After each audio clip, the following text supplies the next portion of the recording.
Mesdames, Messieurs, la France est passée au stade 3 de l'épidémie du coronavirus Covid-19 et des mesures exceptionnelles viennent d'être annoncées par le Président de la République sur l'ensemble du territoire. Il y a lieu que chacun soit mobilisé pour accompagner cette action et cela quel que soit son niveau de responsabilité. Ces dispositifs complètent des mesures déjà prises pour protéger la santé de chacun d'entre nous. Ces mesures sont prises pour protéger notre propre santé, celle de nos collègues de travail, celle de nos amis, celle de nos familles. Désormais, les déplacements sont réduits au strict minimum depuis ce midi et pour 15 jours. Seuls les déplacements, pour raisons professionnelles ou médicales, pour effectuer des achats de première nécessité, pour la garde d'enfants, pour l'assistance aux personnes vulnérables, pour l'activité physique individuelle et pour les promenades des animaux de compagnie sont autorisés. Ces mesures complètent celles déjà prises avec la fermeture depuis le 14 mars à minuit de tous les établissements recevant du public non indispensables à la vie de la nation. C'est dans ce contexte que j'ai à nouveau souhaité vous communiquer une information précise et rigoureuse sur les actions que la ville met en place pour faire face à cette situation inédite pour chacun d'entre nous. Un centre d'accueil téléphonique et numérique, composé de 2 à 3 personnes, est créé pendant cette période de crise afin de répondre de manière coordonnée et rapide aux questions que vous pouvez vous poser. Son numéro d'appel sera largement diffusé. Sur la ville de Saint-Raphaël, de nombreux équipements ouverts au public sont fermés, de par l'application des consignes nationales. Dans les faits, vous noterez, jusqu'au 29 mars 2020, les crèches, les écoles, les collèges, les lycées, les universités seront fermés. Tous les établissements suivants seront fermés depuis le 14 mars et jusqu'au 15 avril 2020. Les salles de conférences, de réunions, de spectacles ou polyvalentes, les salles de danse et salles de jeux, dont le casino, les salles d'exposition et les musées, les bibliothèques et les centres de documentation. Les centres commerciaux, sauf pour les commerces alimentaires, les pharmacies, les banques, les stations-service ou les tabacs-presse. Les restaurants et les débits de boissons, sauf pour les activités de vente à emporter et de livraison. Les établissements sportifs couverts sont également fermés. Suite à la fermeture des crèches et des écoles, je rappelle que la ville a mis en place depuis ce lundi 8 heures un accueil des enfants des personnels soignants. Une trentaine de demandes ont été recensées à ce jour. Cet accueil est proposé uniquement pour les enfants du personnel des services prioritaires sanitaires et d'ordre public qui le solliciteraient avec présentation d'un justificatif de leur statut particulier. Une extension de cet accueil aux enfants de policiers, pompiers et secouristes est envisagée. Nous sommes en attente des consignes ministérielles sur ce sujet. Un service de restauration scolaire sera mis en place à partir de mercredi et nous demandons d'ici là aux parents de fournir un panier repas.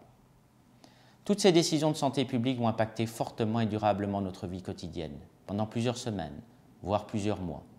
Et il est de notre responsabilité de les anticiper. Il est de notre devoir d'en atténuer les conséquences lorsque cela est possible. Une autre priorité est celle donnée à la sécurité de la population. À compter de ce jour, j'ai demandé à la police municipale de réorienter ses missions pour faire face à cette situation de quasi-confinement généralisé. Au cours de leur mission de surveillance, tous les équipages auront en charge de jour comme de nuit de porter des assistances à la population, de vérifier la fermeture des commerces non indispensables conformément aux instructions gouvernementales. Les agents de la surveillance de la voie publique et de la brigade de l'environnement renforceront aussi ce dispositif. Des équipages seront aussi spécifiquement affectés à la surveillance des quartiers extérieurs avec les mêmes consignes. Les agents affectés à la vidéoprotection concentreront leur attention à la prévention de la délinquance et à la prévention des troubles à l'ordre public. Bien sûr, j'aurai vocation à adapter ces instructions en fonction de l'évolution de la situation. Concernant la gestion des agents communaux, en tant que maire en charge de près de 1000 agents avec les régies, il est de ma responsabilité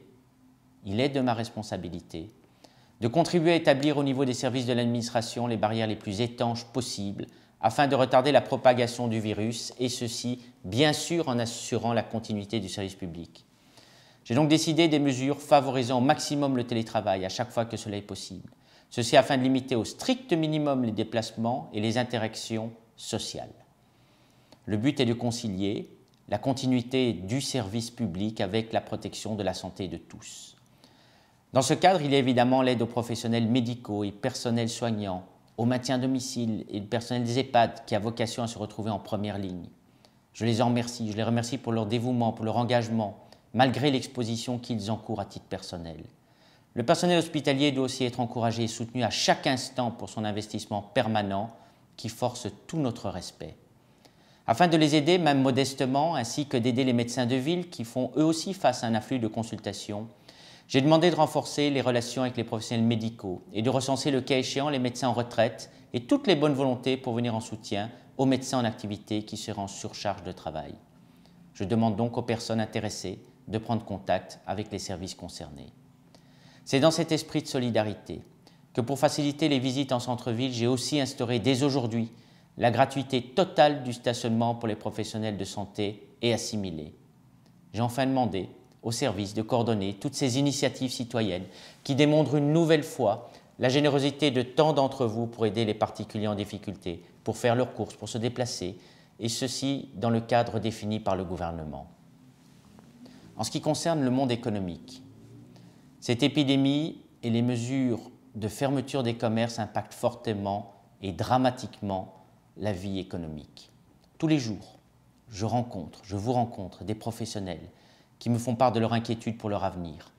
Prenant ici encore mes responsabilités et selon tous les moyens à ma disposition, j'ai décidé de renforcer les mesures prises par l'État au niveau de la ville de Saint-Raphaël.